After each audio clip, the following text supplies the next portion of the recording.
오늘 하나님 주시는 말씀 창세기 21장 22절에서 34절까지 말씀입니다. 우리는 어떻게 살아야 할까? 과거, 현재, 미래라는 제목으로 함께 은혜를 좀 나눴으면 좋겠습니다.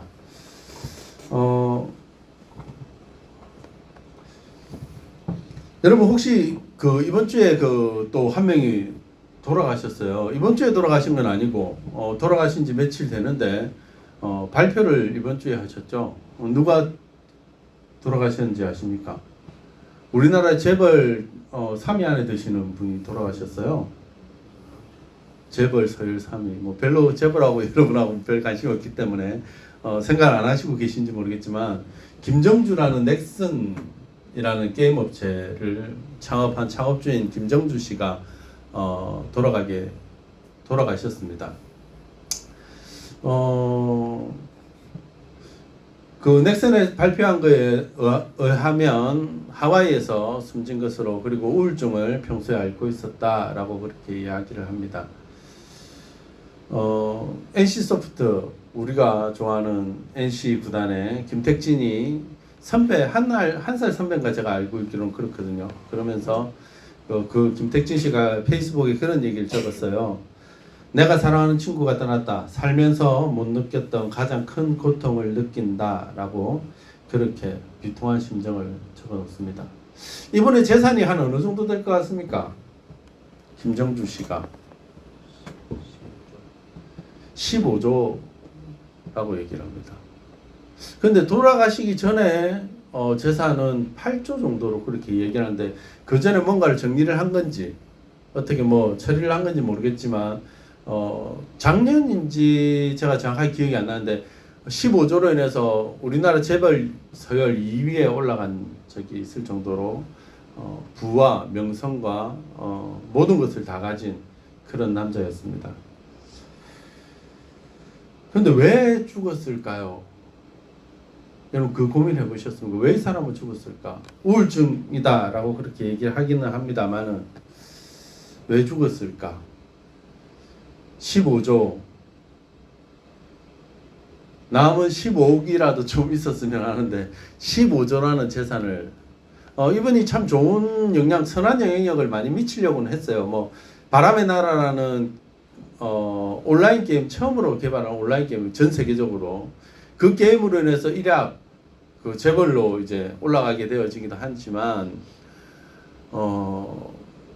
다른 사람들은 참 많은 욕을 하기도 했습니다. 왜냐하면 아이들 돈 뜯어서 부자 됐다라는 일도 할 정도로 많은 얘기들도 하지만, 그래도 자기는 꿈꾸는 게 어떤 꿈이었냐 그러면 디즈니와 같은 그런 회사를 만드는 게 꿈이라고 그렇게 얘기를 했습니다. 왜냐하면 넥슨을 좋아하고 하는 사람들이 다 욕을 하거든요.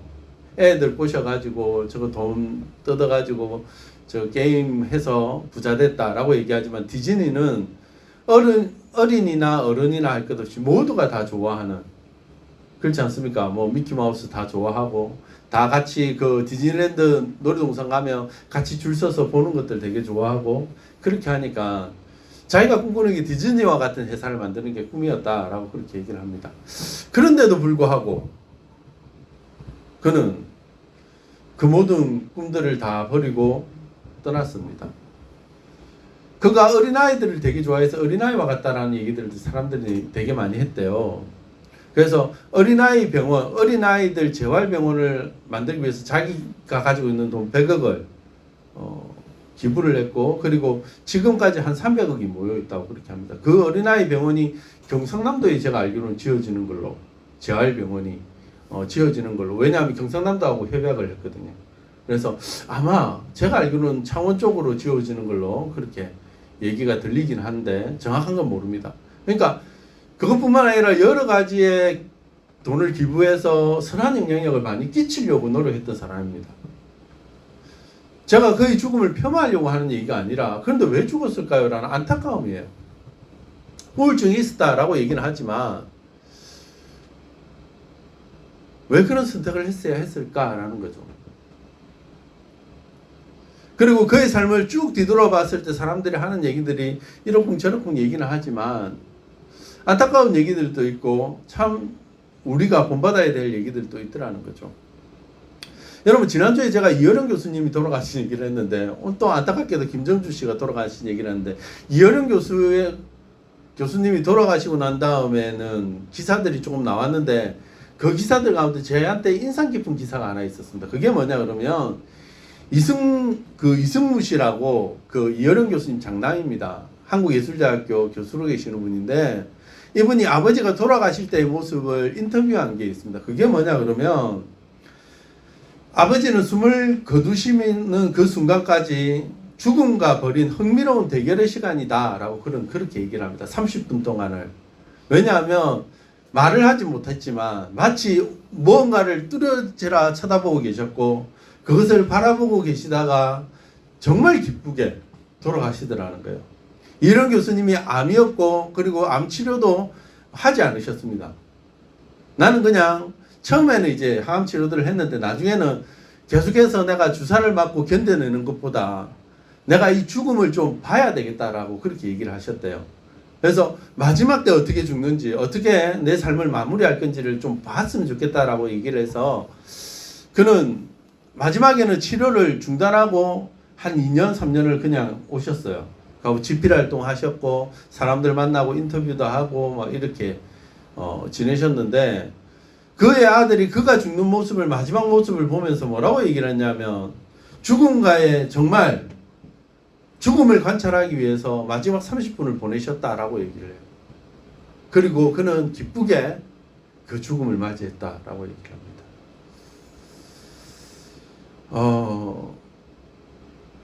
상가 죽음은 우리가 어떻게 할 수 있는 부분들은 사실은 아니지만 저와 여러분이 인생을 살아오는 동안 과거와 현재와 미래를 살 때 여러분은 어떤 삶을 살았으면 좋겠습니까?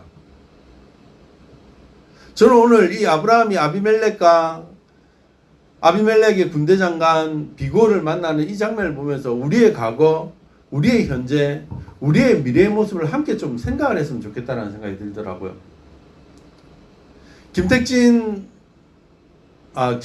김정주 넥슨 회장님이 그렇게 황망하게 돌아가시는 거나 이어령 교수님이 자기의 미래의 죽음을 바라보면서 죽음을 맞이했던 것들을 바라보면서 그럼 우리는 어떻게 살아야 될까? 라는 생각들을 가지게 되더라는 겁니다. 그래서 우리 어떻게 살아야 할까라는 제목이에요. 여러분 어떻게 살고 싶으십니까? 어떻게 사는 게 좋을까요? 여러분의 과거는, 여러분의 현재는, 여러분의 미래는요. 첫 번째 저와 여러분들이 생각했으면 좋겠다라고 생각하는 게 있습니다. 그게 뭐냐면 우리는 어떻게 살아야 할까? 과거 하나님과 동행하는 삶이라는 평가를 들어야 하지 않겠습니까? 라는 겁니다.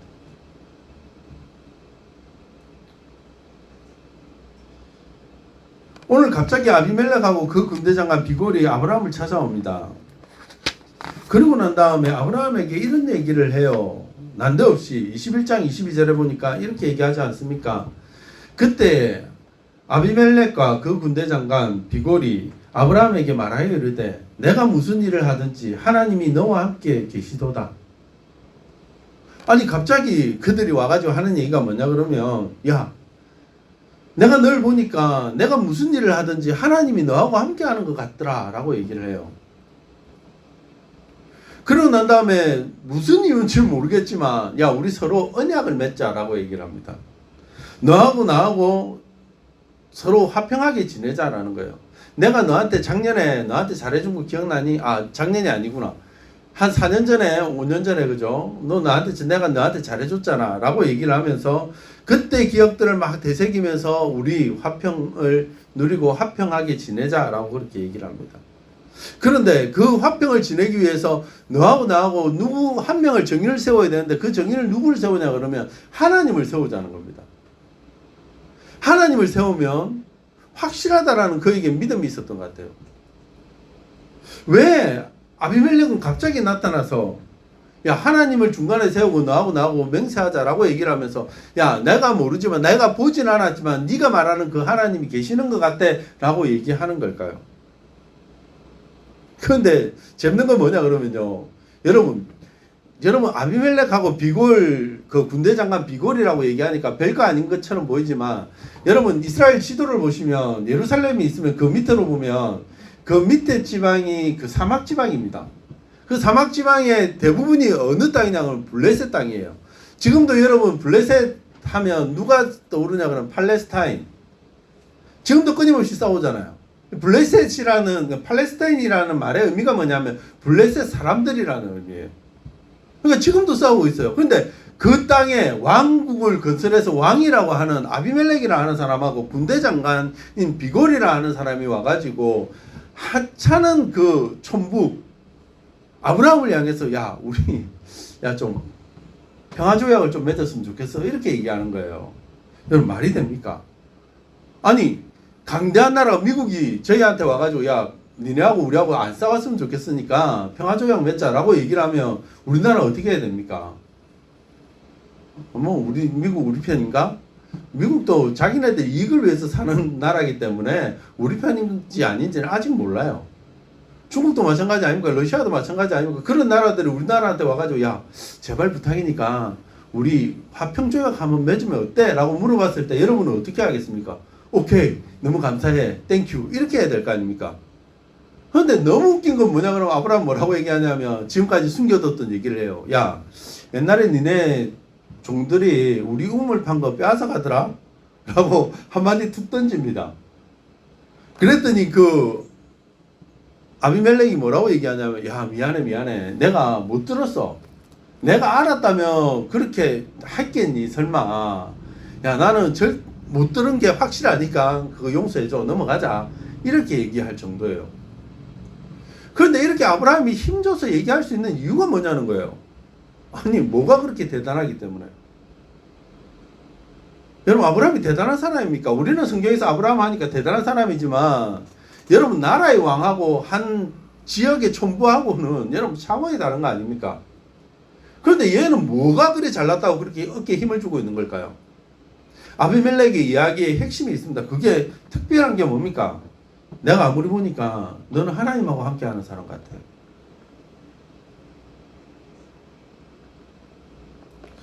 여러분 4년 전에 블레셋 땅에 아브라함이 들어왔습니다. 그래서 사라를 아비멜렉이 범하려고 그랬죠. 그런데 그때 누가 나타납니까? 하나님이 나타나셔서 야 아비멜렉 너 미쳤어? 너 뭐하는 짓이야? 빨리 사라 돌려보내 라고 해서 야 이건 뭐지? 내가 잘못한 거 하나도 없는데 하나님한테 욕 들어먹고 핑잔 듣고 거기다가 돈까지 듣기잖아요. 은천냥을 주고 돌려보내요. 여러분 보통 사람들 같으면 기분 나쁘죠. 안 그렇습니까? 내가 잘못한 거 하나 없는데 누가 와가지고 니 잘못했잖아. 야 그럼 그 사람한테 잘못했으니까 너 돈 1억 줘 10억 줘 라고 얘기했으면 야 내가 저 돈 꼭 빼들어 와야 되는데 라는 생각을 하겠죠. 아비멜렉도 똑같았을 것 같다라는 생각이 듭니다. 그래서 조사를 해봤겠죠. 저 도대체 아브라함이라는 인간은 뭐야? 조사를 해보니까 이 인간이요 좀 특별해요. 갈대아 우르라는 데 살다가 나이 75세 다 넘어가지고 그때서야 가나안 땅에 왔어요. 근데 가나안 땅에 와가지고 먹을 거 없으니까 애굽 내려갔다가 애굽 내려가서 좀 불리하니까 자기 부인을 나한테 했던 것처럼 아비멜렉이 보는 시간입니다. 나한테 했던 것처럼 자기 부인을 갖다가 누이라고 해가지고 그 애굽 왕에게 또 바치는 그 얘기를 들어요. 아, 이 나쁜 놈이네 이거. 도대체 나쁜 놈이네. 그런데 사람들이 얘기하는 겁니다. 아니 그런데 이상한 거는 애굽 그 위대한 왕이 아니 아브라함에게 양도 주고 소도 주고 노예도 주고 더 주면서 가라고 그러더라는 거예요. 그 연합군들이 와가지고 자기 조카 롯을 잡아갔는데 그 롯 잡아갔다라고 군대를 일으켜가지고 그 따라가가지고 그것을 회복해가지고 오더라는 거예요. 왔는데 전리품들을 다 가져와가지고 자기가 하는 게 아니라 다 나눠주더라는 거죠.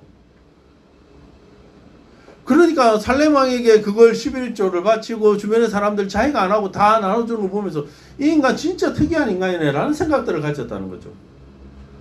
아니 안 될 것 같아요.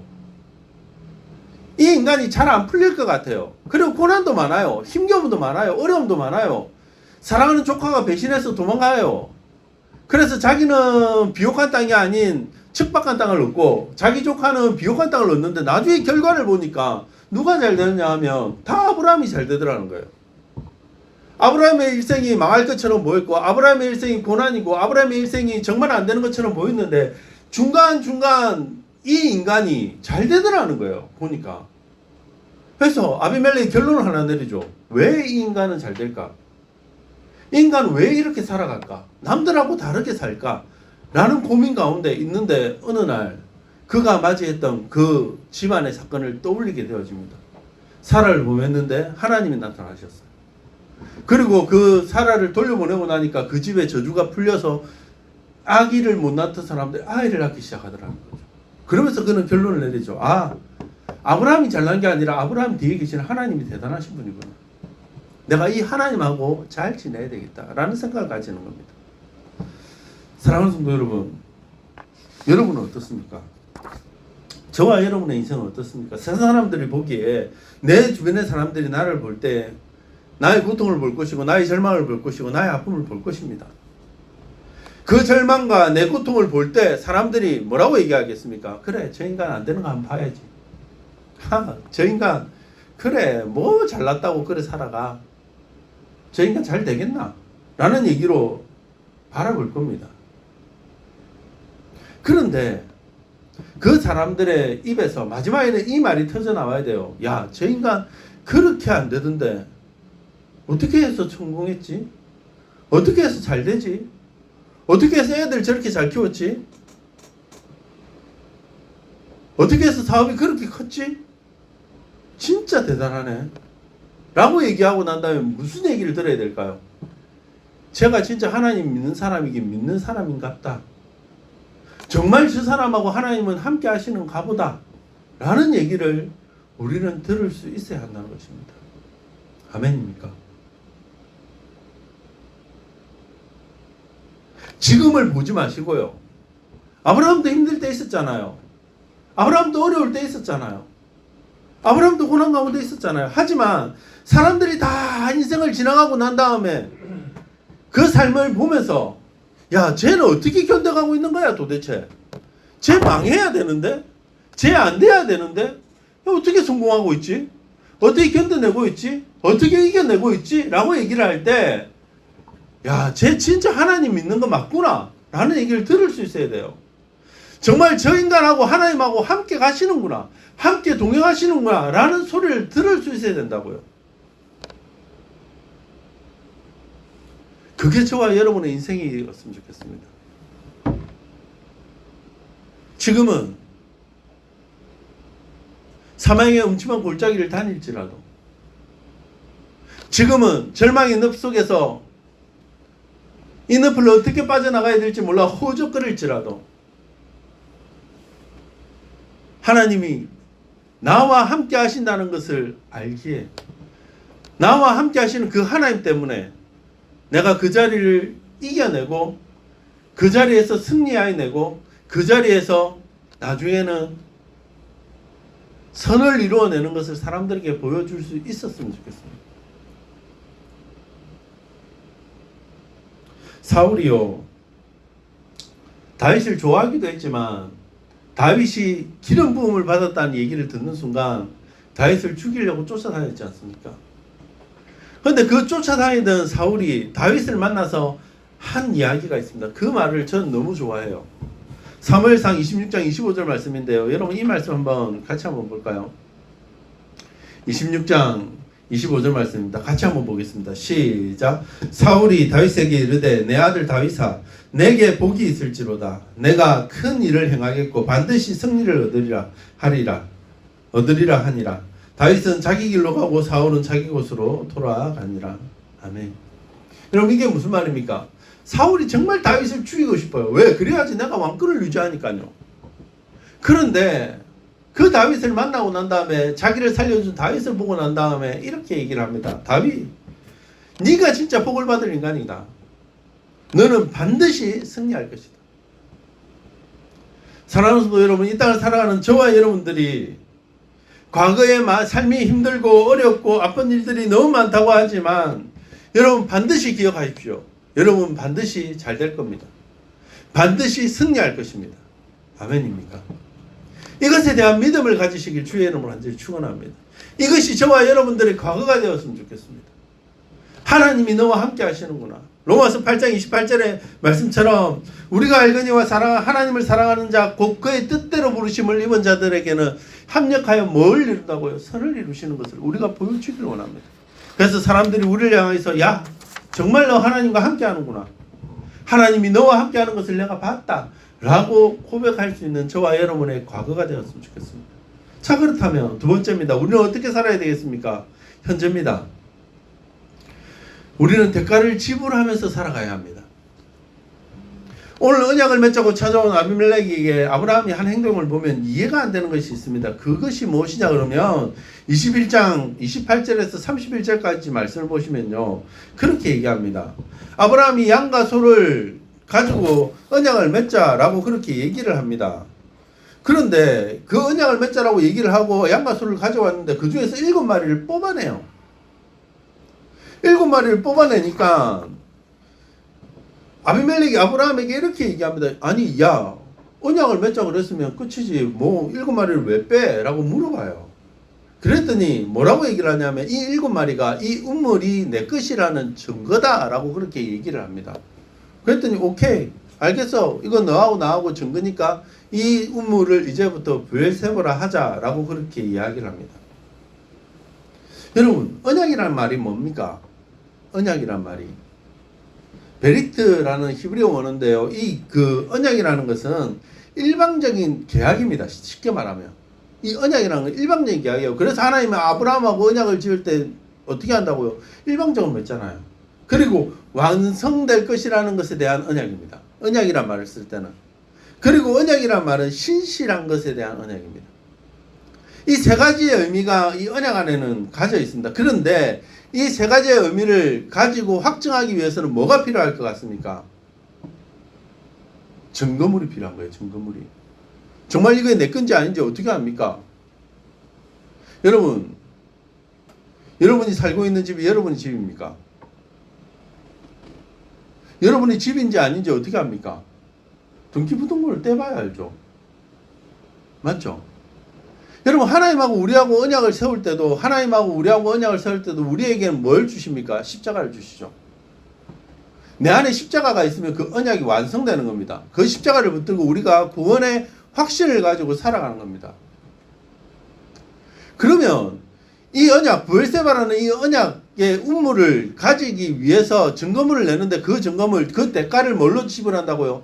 이 7마리의 암양 새끼로 가지고 지불하겠다는 거예요. 아비멜렉이 왜 놀랐냐 그러면 야 소하고 양 줬잖아. 그러면 언약 끝이지 뭐. 그랬더니 아니 증거물을 잡자고 라고 증거 쉽게 말해서 도장 찍자는 겁니다. 아이 됐어 무슨 도장이야. 여러분 제가 그러는 겁니다.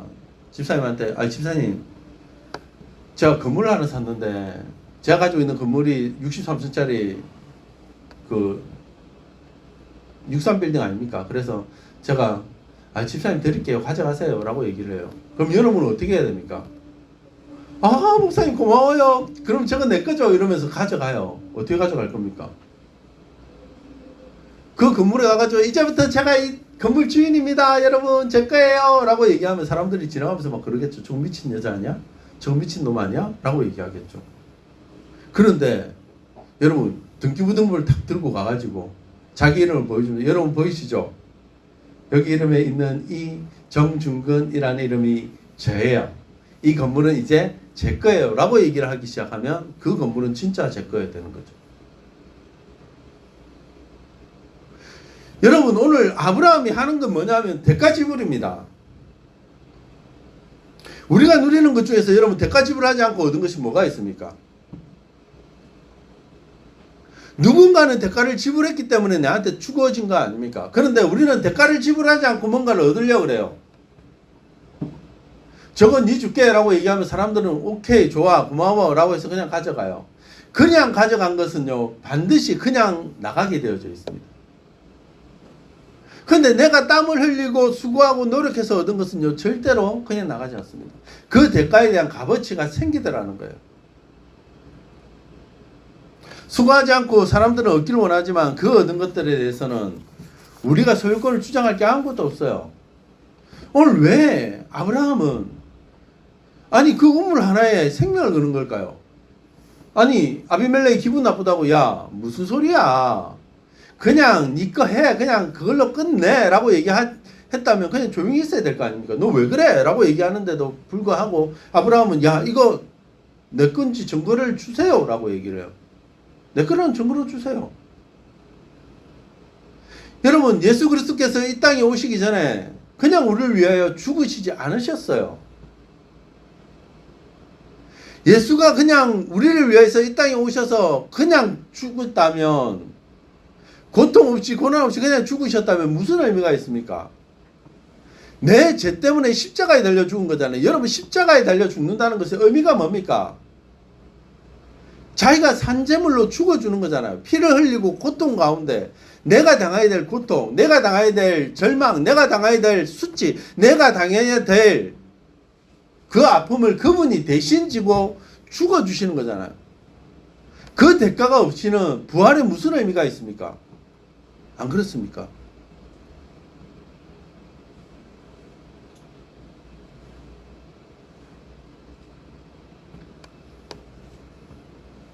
여러분 그들이 그 두 사람이 부엘세바를 차지하면서 그 우물을 차지하면서 이름을 부엘세바라 합니다. 그 부엘이라는 것은 우물이란 말이고요. 세바는 일곱이란 말이고 맹세라는 말입니다.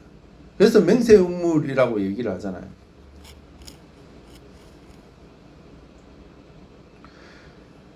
아브라함이 이 우물은 내 거다라고 결정을 지으며 정거물로 내세운 이유가 뭡니까? 여러분 부엘세바라는 얘기를 성경을 보시면서 들어보셨을걸요. 한 번쯤은. 어디서 들어보셨습니까? 기억이 잘 안 나시죠? 여러분 이스라엘의 지도를 제가 늘 설명할 때 이스라엘이 그 출애굽하고 난 다음에 그 가나안 정복을 하면서 그리고 난 다음에 그들이 계속해서 우리의 땅을 얘기를 할 때가 있어요. 우리의 땅은 어디서부터 어디까지다 라고 얘기할 때 제일 밑에 남방을 가르칠 때가 어느 땅을 얘기를 하냐면 부엘세바입니다. 그리고 부엘세바에서 단까지. 여러분 이건 중요한 의미가 있습니다. 여러분 그 부엘세바가 어디에서부터 출발합니까? 이 아브라함이 자기가 돈을 내어서 땅을 산 그때부터 시작을 하더라는 거예요.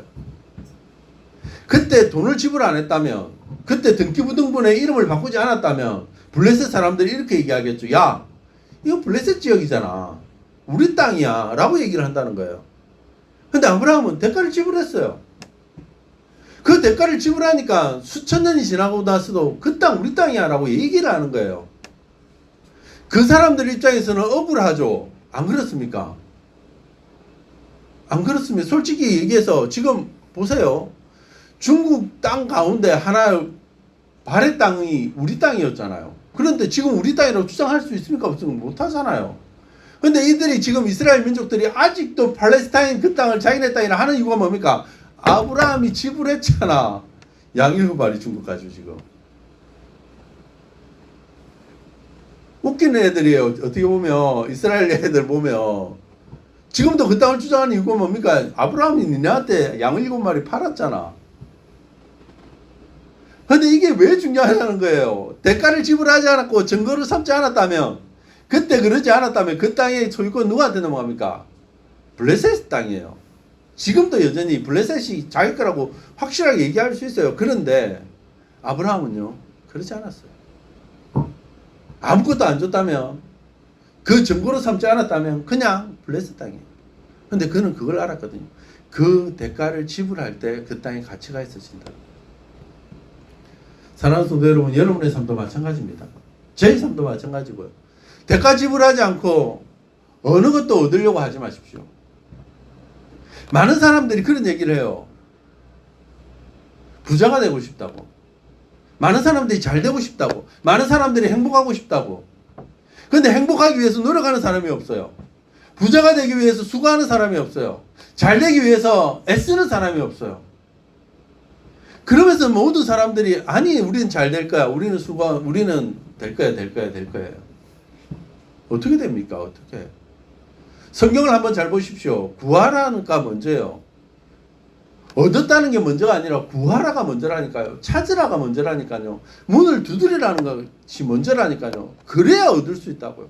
그래야 찾을 수 있다고요. 그래야 내 것이 되어진다고. 대가를 지불하지 않은 것은 어떤 것도 내 것이 될 수 없습니다.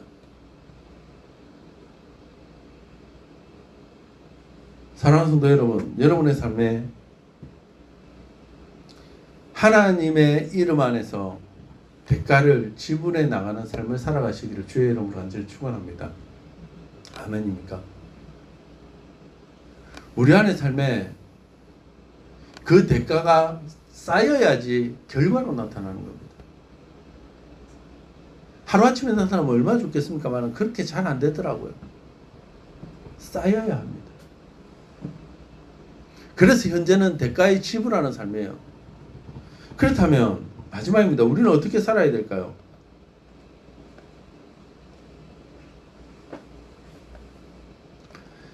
에셀 나무를 심어야 합니다. 미래를 위해서. 여러분 21장 33절과 34절 말씀 보니까 아브라함이 모든 걸 다 끝내고 난 다음에 뭘 심습니까? 브엘세바에 에셀 나무를 심고 거기서 영원하신 여호와의 이름을 불렀으며 그가 블레셋 사람의 땅에서 여러 날을 지냈더라 라고 얘기를 합니다.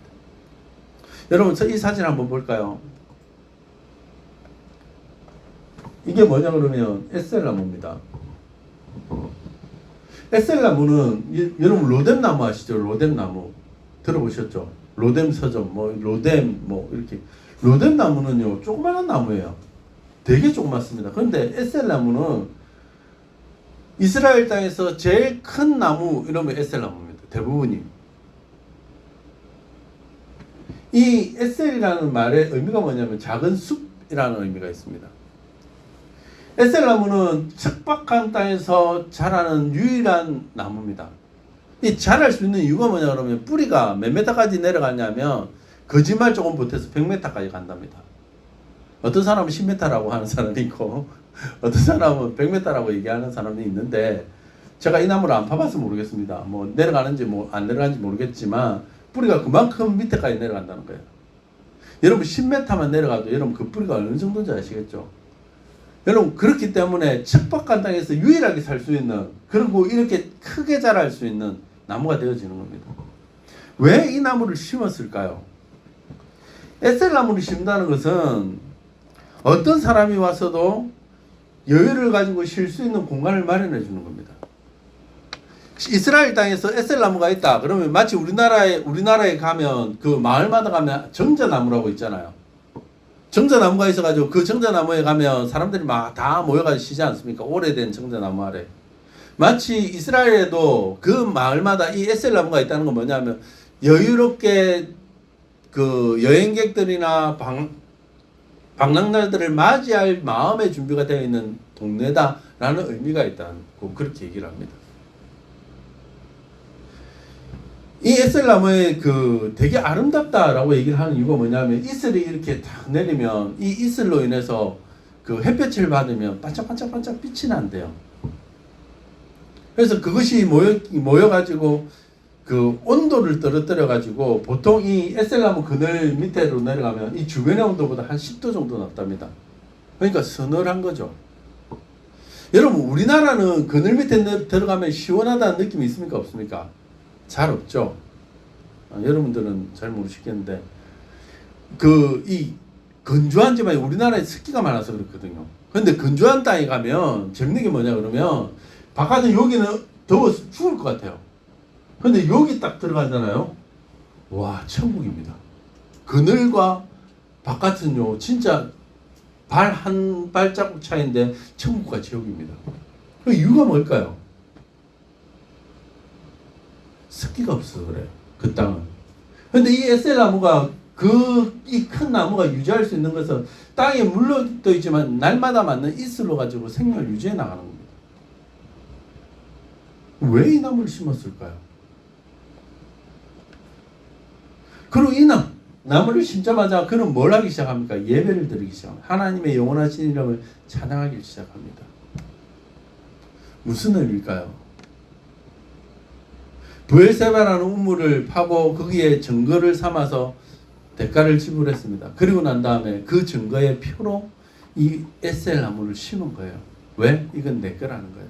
이건 하나님의 것이라는 겁니다. 이 땅은 언제부터 언제까지요? 영원토록 하나님을 찬양하는 땅이 될 거라는 겁니다. 그러면서 그곳에 예배를 드리기 시작합니다. 여러분, 내일 지구가 멸망한다 해도 한 그루의 사과나무를 심겠다라고 스피노자가 얘기를 했죠. 왜 사과나무를 심을까요? 사과나무가 많아서요. 내일 지구가 멸망한다 할지라도 멸망할지 몰라요. 그런데 사과나무를 심는 이유가 뭡니까? 먹을거리를 내 후손에게 남겨주겠다는 거예요. 멸망해서 다른 사람들 다 죽고 한두 사람이 살아난다 할지라도 그게 먹을 게 있어야 될 거 아닙니까? 그 사과나무를 심는 거예요. 염세주의가 아니라 절망을 얘기하는 게 아니라 희망을 얘기하는 겁니다. 왜 아브라함은 에셀나무를 심을까요? 왜 그곳에서 하나님 앞에 예배드리기 시작할까? 이 척박한 땅에 아무것도 없는 땅에 소망을 보겠다는 겁니다. 희망을 보겠다는 겁니다. 하나님을 높여드림으로 인해서 그 땅이 하나님을 영화롭게 하는 땅으로 바뀔 것들을 기대하는 것입니다. 그래서 이스라엘의 영원한 땅 부엘세바에서 단까지의 이야기가 여기서부터 출발하기 시작하더라는 겁니다. 사랑하는 성도 여러분, 우리의 삶이 절망입니까? 우리의 삶에 희망이 없습니까? 소망 없는 이 땅에 에셀나무를 심고 소망을 바라봅니다. 여러분의 마음에 이 에셀나무가 심겨지기를 원합니다.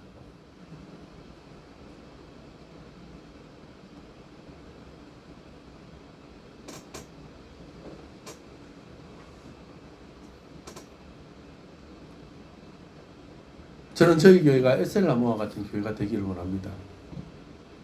누구든지 와서 쉴 수 있고 누구든지 와서 힘을 공급받을 수 있고 누구든지 와서 꿈과 소망을 다시금 가질 수 있는 교회. 오늘 아브라함의 삶처럼 정말 하나님이 함께 하시구나 라는 이야기를 듣는 교회. 정말 하루하루 대가를 지불해 나가면서 전도하고 구제하고 선교하며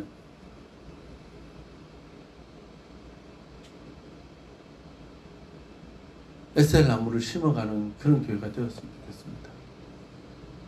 우리의 삶이 힘이 들고 어렵고 공부하고 아프지만 마지막에는 웃을 수 있었으면 좋겠습니다.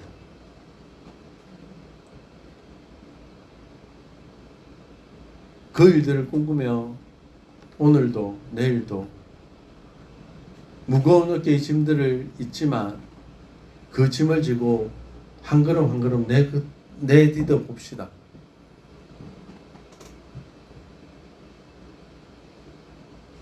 지쳐서 넘어질 때도 있고 쓰러질 때도 있고 도저히 일어나지 못할 정도로 아플 때가 있을 겁니다. 근데 그때 꼭 기억하십시오. 여호와의 손이 나를 붙들고 계시다는 것을. 하나님은 우리가 넘어져서 쓰러져서 일어나지 못하도록 놔두시는 분이 아니라 끝까지 우리의 손을 잡고 일으켜 세우실 분입니다.